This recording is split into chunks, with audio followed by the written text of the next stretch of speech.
Hello friends, welcome back to shine ஷிக்கிஸ் embroidery gallery. இன்றைக்கி நம்ம ஒரு டிஃப்ரெண்ட்டான ஒரு பறவையோட ஒர்க் மாதிரி பார்க்க போகிறோம். நார்மலாக வந்து ஒரு பேர்டை அதோட சுற்றி வந்து ரவுண்டாக இருக்குது, அந்த பேர்டு வந்து நிற்கிற மாதிரி இருக்குது. சிம்பிளான ஒர்க்கு. இதை வந்து ஸ்டாக்கிங் கிளாத்தில் அந்த பேர்ட்ஸோட ஃபெதர் வந்து போட்டு சிம்பிளாக வந்து ஒர்க் பண்ணியிருக்கோம். இந்த ஒர்க் வந்து உங்களுக்கு ரொம்ப குயிக்காக பண்ண முடியும். அட் த சேம் டைம் மெட்டீரியலும் வந்து ரொம்ப சிம்பிளான மெட்டீரியல்ஸ் தான். அப்புறம் இதில் வந்து த்ரெட் ஒர்க் எதுவுமே கிடையாது. த்ரெட் ஒர்க் இல்லாமே வந்து இந்த ஒர்க்கும் வந்து பண்ண முடியும். கிராண்டான லுக்காகவும் இருக்கும். இப்போது இந்த ஒர்க் பண்ணுறதுக்கு என்னென்ன மெட்டீரியல்ஸ் வேணும்னு பார்ப்போம்.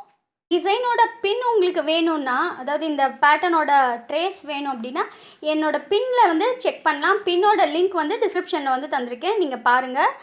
அந்த பின்ட்ரெஸ்ட்லேயும் நீங்கள் என்னை ஃபாலோ பண்ணலாம். ஏன்னா நான் செய்கிற எல்லா ஒர்க்கோட அதை ஃபினிஷ் பண்ண அந்த ப்ராடக்ட்டு, அப்புறம் இந்த ட்ரேசஸ் அது எல்லாமே வந்து என்னோடய பின்னில் வந்து நான் அப்லோட் பண்ணிகிட்டே தான் இருப்பேன். ஸோ பின்லேயும் என்னை ஃபாலோ பண்ணுங்கள். இப்போது இந்த பேட்டர்னில் வந்து உங்களுக்கு என்னென்ன மெட்டீரியல் வேணும்னு பண்ணுறதுக்கு இந்த கம்பி வந்து நான் யூஸ் பண்ணியிருக்கேன். இந்த கம்பி உங்களுக்கு சாதாரணமாக வந்து நம்ம ஆரி ஒர்க்கு செய்கிற மெட்டீரியல் வாங்குகிற எல்லா கடையிலையும் வந்து நார்மலாக வந்து இருக்கும். இது கிராஃப்ட்டுக்கு யூஸ் பண்ணுற கம்பி. இந்த கம்பி வந்து யூஸ் பண்ணியிருக்கோம். அப்புறம் ஸ்டாக்கிங் கிளாத்து. இந்த கிளாத் வந்து உங்களுக்கு இந்த பனியன் கிளாத் மாதிரி இருக்கும் மெட்டீரியல் பார்க்குறதுக்கு. இது உங்களுக்கு நல்லா வந்து ஸ்ட்ரெச் ஆகி கொடுக்கும்.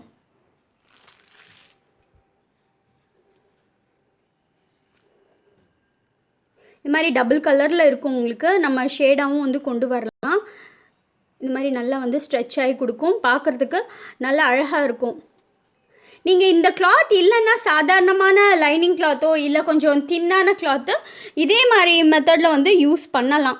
கொஞ்சம் நல்லா டைட்டாக வந்து கட்டிட்டு இல்லைனா லைட்டாக வந்து ஸ்டிச்சும் வந்து பண்ணிவிட்டு யூஸ் பண்ணலாம். லைனிங் கிளாத்தில் கொஞ்சம் தின்னாக இருக்கிறதும் வந்து தாராளமாக வந்து யூஸ் பண்ண முடியும். ஸோ நெக்ஸ்ட்டு வந்து லைனிங் கிளாத்லேயும் வந்து நான் அதே மாதிரி வந்து செஞ்சு காட்டுறேன். இப்போது இதுக்கு வந்து நான் கொஞ்சம் சீக்வன்ஸ் யூஸ் பண்ணியிருக்கேன். பெரிய பீடு, டியூப் பீடு, கொஞ்சம் சின்னதாக இருக்கிற orange colour bead, gold colour bead, கண்ணுக்கு இந்த சக்கரையும் க்ரீன் கலரும் யூஸ் பண்ணியிருக்கேன். ஸோ இதான் இதில் வந்து யூஸ் பண்ணியிருக்க மெட்டீரியல்ஸு. இப்போ இந்த ஒர்க்கை எப்படி பண்ணுறதுன்னு பார்ப்போம். அதுக்கு முன்னாடி என் சேனலை சப்ஸ்கிரைப் பண்ணுங்கள், பெல் ஐக்கன் ப்ரெஸ் பண்ணுங்கள். இதே மாதிரி ரெகுலர் அப்டேட்ஸ் இருக்கும். இப்போ இந்த ஒர்க்கை எப்படி பண்ணுறதுன்னு பார்ப்போம்.